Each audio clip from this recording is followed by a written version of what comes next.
Hello, नमस्कार।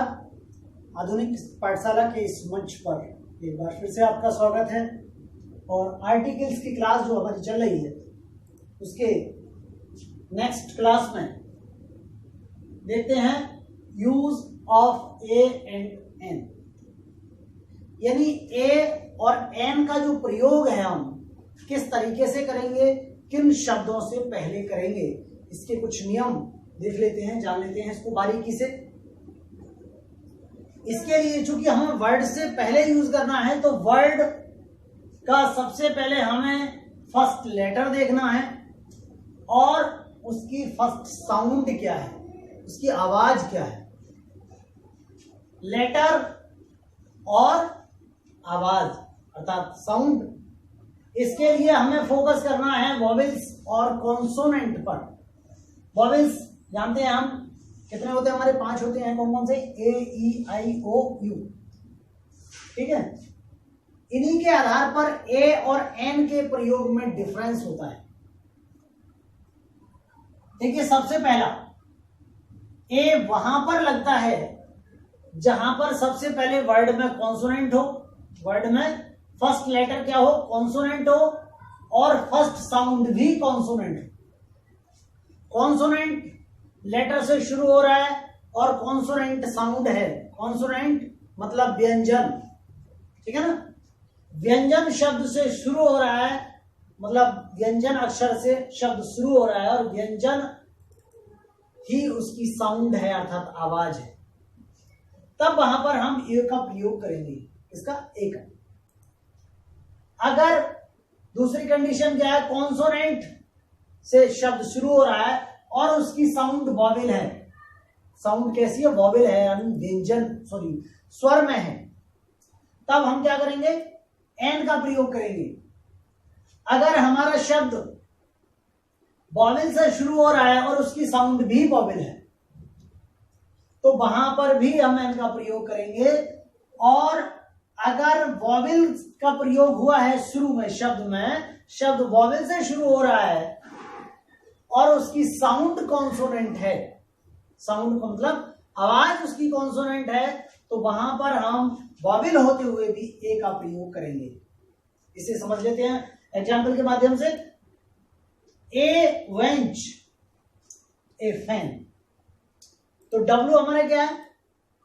Consonant है। वेंच वह जो हमारा हिंदी में भी क्या है? कॉन्सोनेंट है अर्थात व्यंजन है। यानी व्यंजन अक्षर से शुरू होकर के आवाज भी व्यंजन है तो ए आएगा। ए वेंच। वेंच का मतलब लड़की होता है, गर्ल, ठीक है ना।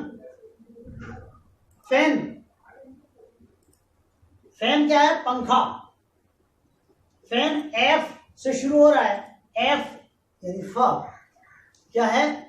कॉन्सोनेंट है अर्थात व्यंजन है और उसकी आवाज भी व्यंजन है, इसलिए यहां पर ए का प्रयोग। ए वेंच, ए फैन। ठीक है, पहली कंडीशन क्लियर हो गई। दूसरी कंडीशन देखते हैं। कॉन्सोनेंट से पहले भी एन का प्रयोग होता है अगर उसकी साउंड कैसी है? वॉवेल है।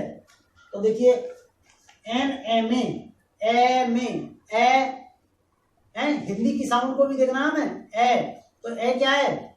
हमारा वॉवेल है, साउंड भी वॉवेल है।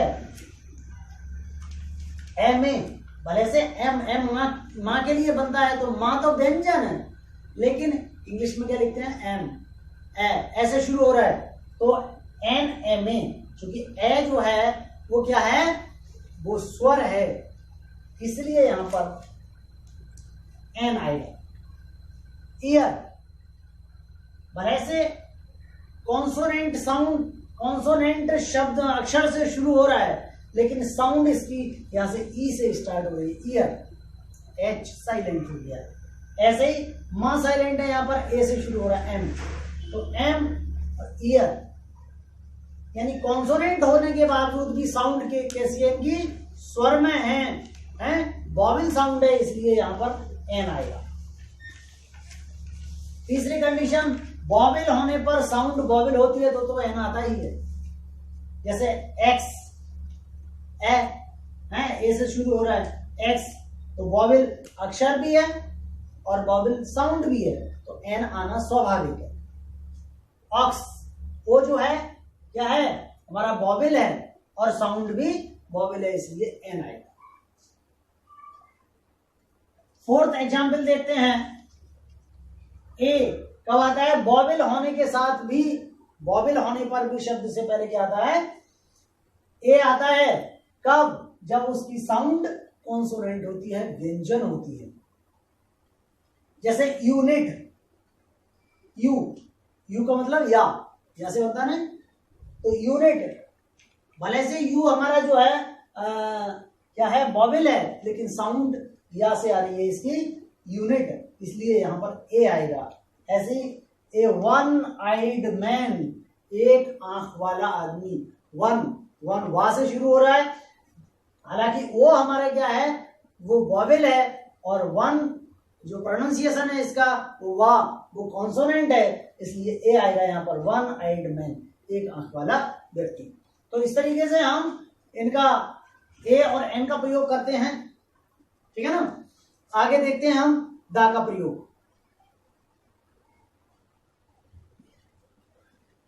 आइए अब देखते हैं यूज ऑफ दा, यानी दा का प्रयोग किस तरीके से हम करते हैं आर्टिकल्स में।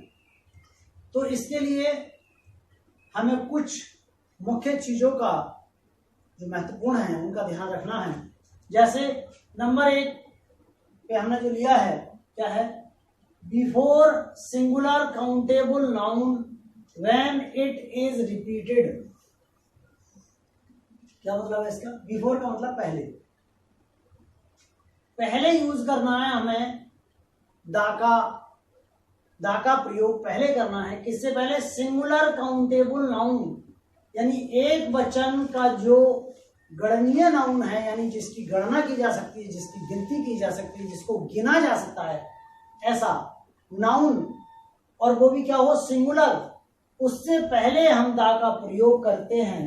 कब, उस नाउन से पहले कब करते हैं, when it is repeated, जब इसको रिपीट किया जाता है, या जब इसका वही दोबारा आकलन होता है, दोबारा उसको लिखा जाता है, जब दोबारा उसी की बात होती है। इसीलिए मैंने शुरू में बताया था ए मीन्स कोई और दा मीन्स वही, क्योंकि रिपीट हो रही है तो बात उसी की हो रही है ना, इस चीज को भी थोड़ा ध्यान में रखना है।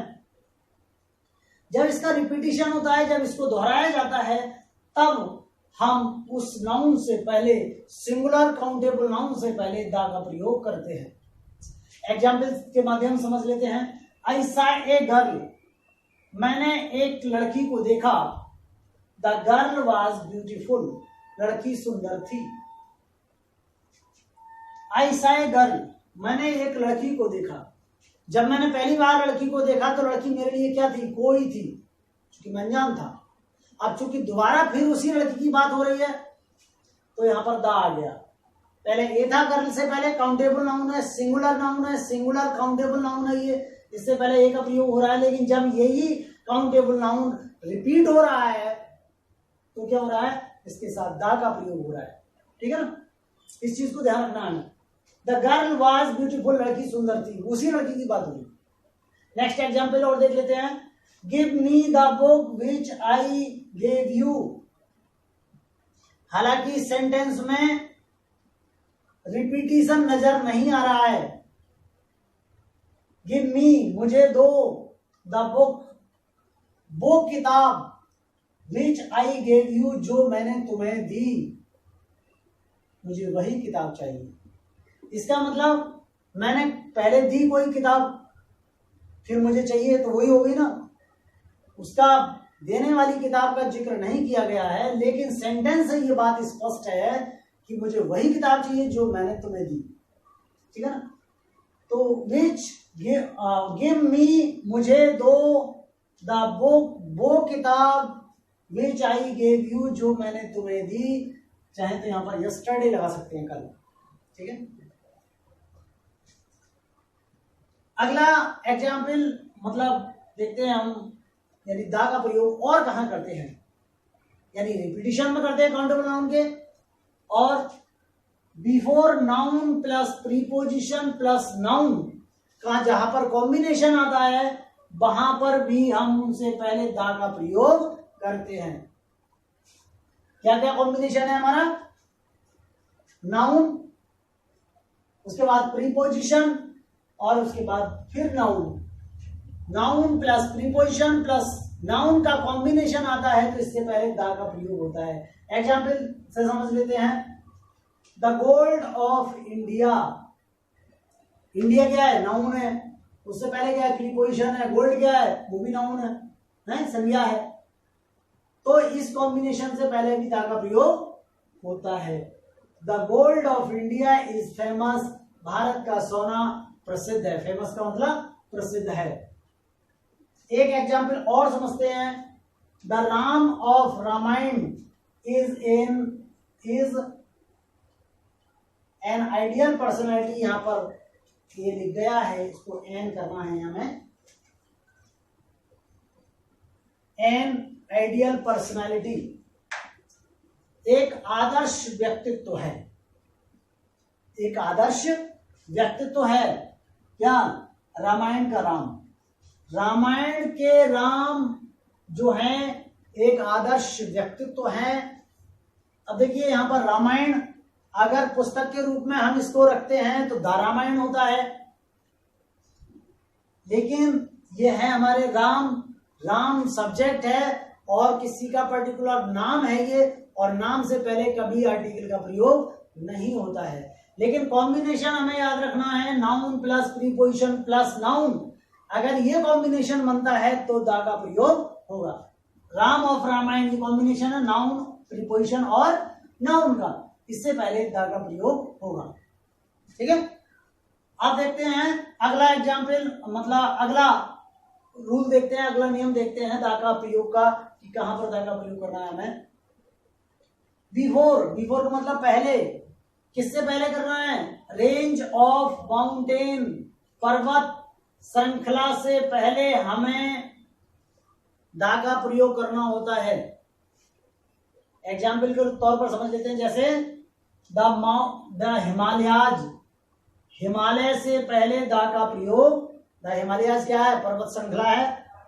द विंध्याज, ये भी पर्वत श्रृंखला है। द आल्पस, आल्पस पर्वत श्रृंखला है। The Eastern Ghats, the Eastern Ghats. But not before peaks of mountains, लेकिन पर्वत चोटियों से पहले दा का प्रयोग नहीं होता। कौन कौन सी? ये माउंट एवरेस्ट से पहले दा का प्रयोग नहीं होता। द माउंट एवरेस्ट नहीं होता है। माउंट एवरेस्ट, माउंट फ्यूजी, ठीक है, ईटीसी। अब देखते हैं बिफोर, पहले, किससे पहले हम दा का प्रयोग करेंगे? द नेम्स ऑफ रिवर्स, नदियों के नाम से पहले दा का प्रयोग होगा। एग्जाम्पल समझ लेते हैं, जैसे कि the Ganga, the Mississippi, the Nile, the Tapti, the Godavari, the Yamuna, बहुत सारी नदियों के नाम हैं। इस तरीके से जो है हम नदियों के नाम से पहले द आर्टिकल का प्रयोग करते हैं। अगला नंबर देखते हैं, बिफोर रिलीजियस बुक्स। बिफोर का मतलब पहले, रिलीजियस बुक्स धार्मिक किताबें, यानी धार्मिक किताबों के नाम से पहले, धार्मिक किताबों से पहले द आर्टिकल का प्रयोग होता है। एग्जाम्पल समझते हैं, the Gita, the Quran, the Bible, the Vedas, the Mahabharata, etc। जो भी हमारी धार्मिक किताबें हैं इन सबसे पहले द आर्टिकल का प्रयोग होता है।